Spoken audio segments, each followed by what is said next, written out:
Sempat agak emosi jadi saya menyebut kebodohan. Gak ngerti geopolitik, main berangkat aja di sana dalam tanda kutip dijebak oleh Israel. Pemirsa, saya harus sampaikan dulu bahwa 5 orang atau 5 aktivis NU yang akhirnya menimbulkan kegaduhan di Indonesia sepulangnya dari Israel. Kelima orang ini kalau kita lihat fotonya boleh ditampilkan teman-teman, tolong di zoom out supaya kita bisa melihat foto-foto kelima pemuda ini. Ini adalah akar masalahnya ya. Ketika foto ini muncul, wah langsung kita semua geger. Tidak hanya kita melihat ada orang-orang Indonesia di sini, tapi kalau Pak JK itu menyoroti bagaimana mereka tersenyum. Dan kalau kita lihat 5 orang ini bukan hanya orang biasa, tapi kelima orang ini ada Zainul Ma'arif, adalah seorang profesor Madya Filsafat di Universitas Nahdlatul Ulama Indonesia atau UNUSIA, dikenal sebagai guru filsafat Islam. Kemudian ada Munawar Aziz yang merupakan Sekretaris Umum PP Pagar Nusa. Ini juga adalah organisasi pencaksilat NU.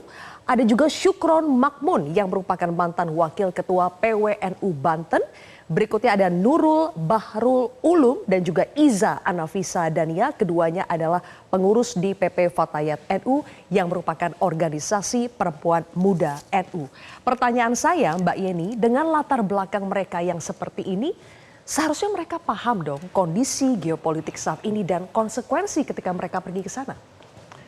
Jadi Mbak, sebetulnya mereka ini adalah intelektual muda yang punya, kalau saya lihat, saya tidak kenal pribadi. Mereka semua tidak tahu masing-masing, tapi saya cermati latar belakangnya. Saya rasa mereka semua adalah intelektual muda Islam. Dan kemudian terpanggil untuk terus melakukan dialog antar agama.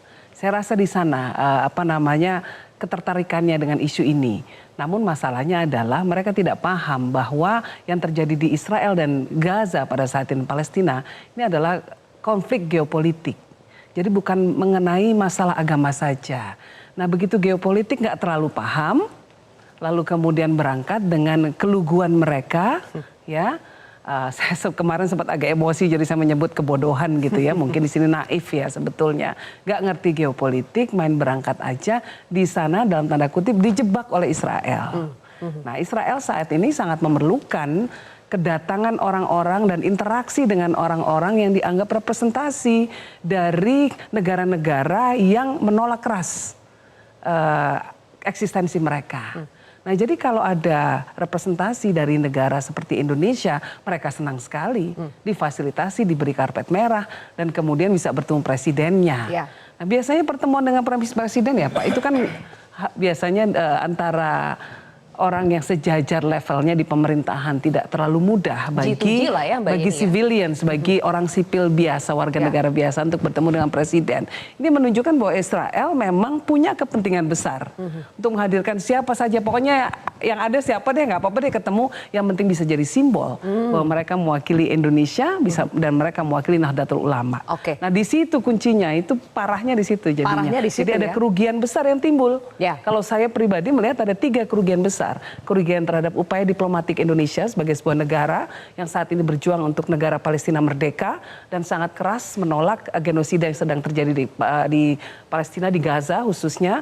Lalu juga kerugian terhadap nama baik NU yang seolah-olah diwakili oleh 5 anak muda ini yang tidak mendapatkan mandat sama sekali dari PBNU.